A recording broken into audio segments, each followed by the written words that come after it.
Hello, my name is Dr. Andrew Callagyoke. I'm a wildlife biologist, and I'm going to be talking with you about how to do sampling of your population of dogs to try and get a better handle on what sort of population number you are dealing with, and a couple different tools, a couple different tricks we have to try and make that a little bit easier of a process.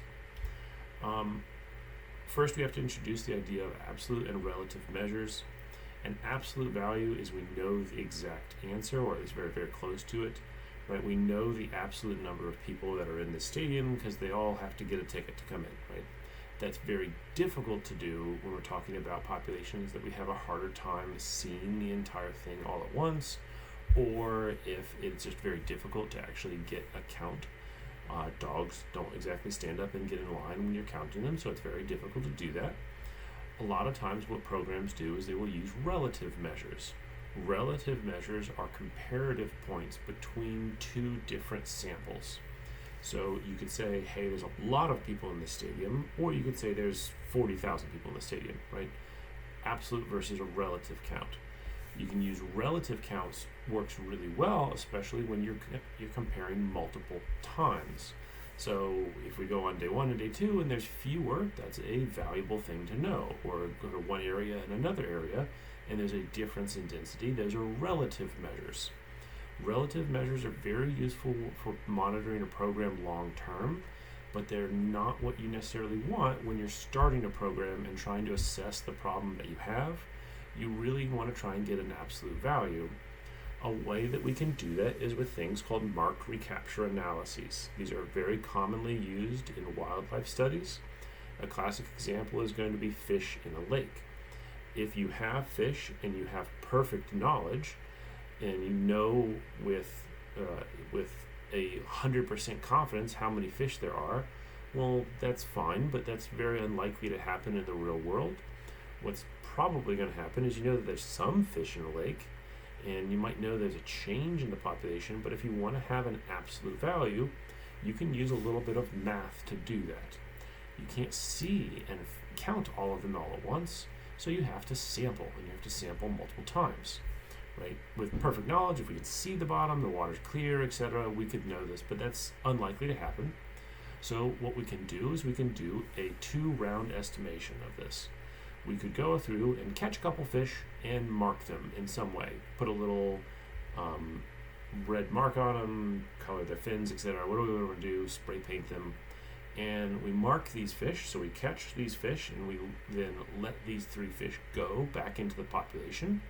Wait some time. Whatever it is going to be species dependent. A lot of times we're just talking about coming back the next day. And then we're going to do that same thing again. We're going to try and sample. We're going to catch some more fish. A little bit of time goes on. Those fish go back out into the population. We're going to try and catch some more of them. We caught 4 this time, and 2 out of those 4 were the fish that we'd already found. So we described those as marked fish. We know that we saw these the first time, and we know that there are going to be fish that are marked out there that we didn't catch because we caught 3 of them originally. And we found some new fish that were novel that we never interacted with in the past. So the math is pretty dirt simple on this. What we would do is we could just do a very quick little calculation. It would give us a population size that would be based off of how many fish we find in the first round, how many fish we found in the second round, and then how many fish we found in the second round that were caught in both rounds, that were marked individuals. If you do this really little back of the napkin calculation, you get a true population size of 6. Obviously, that's wrong. That's wrong because with perfect knowledge, we know that there's 10 fish in this lake. So there's some problems with this. Obviously, if we were to catch more fish, or if we were to sample more times, then that would make this a more accurate estimate. Again, these are estimates. These are not perfect knowledge. If we're a perfect knowledge and we had that degree of accuracy, we wouldn't have to do any of this other math, right? So what we could do is we could go out there and catch a larger number of these fish. If we were to catch 8 of them each day, well, then now we could feel a little bit more confident in our math estimations, right? This is called Lincoln-Peterson. Lincoln-Peterson estimates are very, very simple. They're very, very easy to do. You don't hardly need a calculator to do them. but this is more difficult when we talk about how you would actually go about doing this in a population of free-roaming dogs. Right? Here's an example. Hey, I just picked some areas on a map of the city, and if we were to go and look at this population, we randomly selected this area to go walk around, and we're going through this neighborhood, and now what we're seeing is a population of dogs, and we walked through and found 3 of them right along that path. Well, that's okay. We know that there's 3 dogs on this path. If we were to go again, maybe the next day, and we were to count that again, and we see 5 dogs this time. Well, now we have a relative count, so we have relative information. We know there's more dogs now than there were in this area. We can also use this really simple sampling method, right? Going through and just counting dogs along a path and then doing that same path again. If we were to walk the same distance in 2 different areas, right? Picking out 2 different areas in 2 different neighborhoods right now. If we were to do this, then what we would be looking at is a relative difference between locations. So we can say that the area on the left has a greater population density than the area on the right, but we don't really know how many dogs there are. We just know that there's more dogs in one area than another. That's a relative count. A lot of times we do want an absolute value.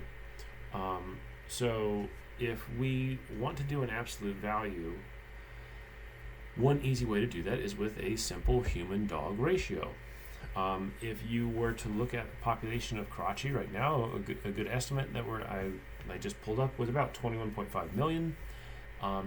Other South Asian cities are somewhere around I think it's going to vary pretty wildly, but we're in the range of about a 1 to 40 ratio between humans to dogs. So there's about 1 dog for every 40 people.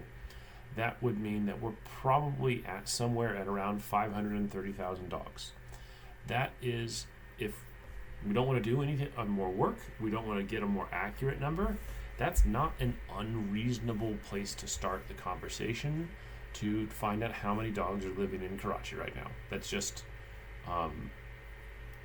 relatively easy, but we don't have any actual feet on the ground, people looking at and doing counting. Maybe that ratio is not a good fit for Karachi. Or maybe there's areas of Karachi that ratio is a good fit, but then there's going to be other areas, more developed, less developed, that ratio is going to be really off, and we would want to try and have a more accurate understanding of the dog population. So what we could also do is we could also do things like these mark recapture estimates.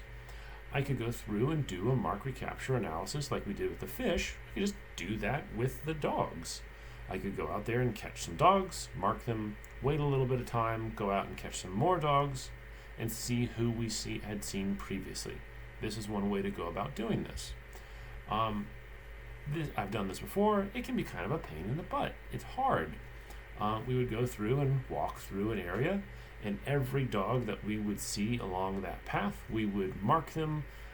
Livestock spray paint works really well. I've seen people use like beet juice with little spray bottles. So somehow we spray and mark these dogs. We identify them.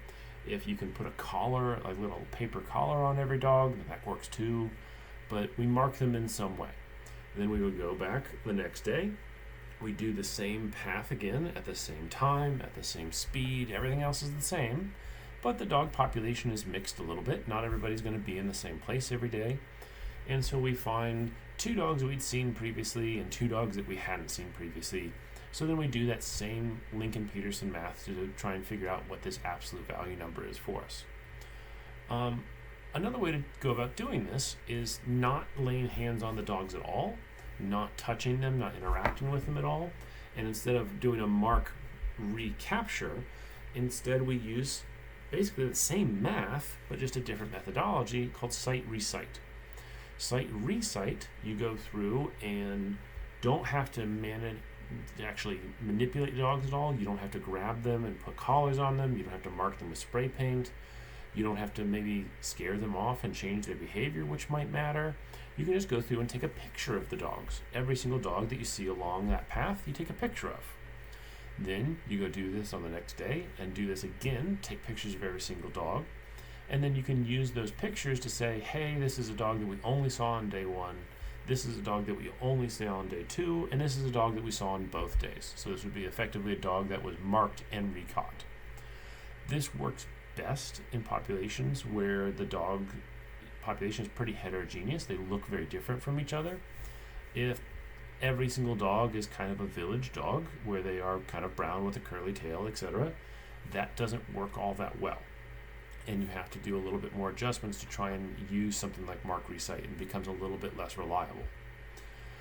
Another way that you can do this, instead of trying to get a whole city estimate doing things like this, because that's an awful lot of work, is doing multiple subsampling and trying to extrapolate out. So rather than going through the entire city and trying to mark every single dog that you see and interact with, let's go through and sample areas of the city, and then we make assumptions that the areas of the city that are like that original sampled zone are going to have similar dog densities.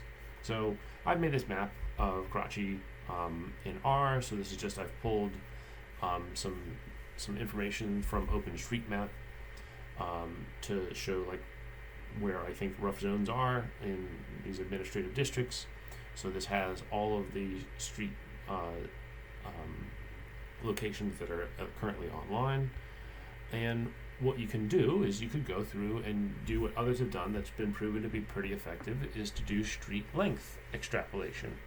So you go through and sample some length of highway and some length of commercial road and some length of residential road.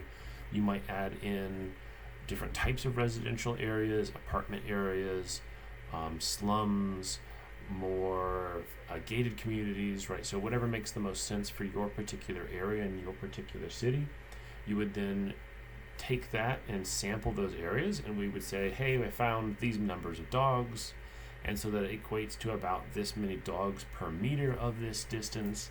And then if you have information about how many miles of that particular road type you have in this location, it really just becomes a very simple little multiplication and then adding up all of those to try and get a total dog population for that location.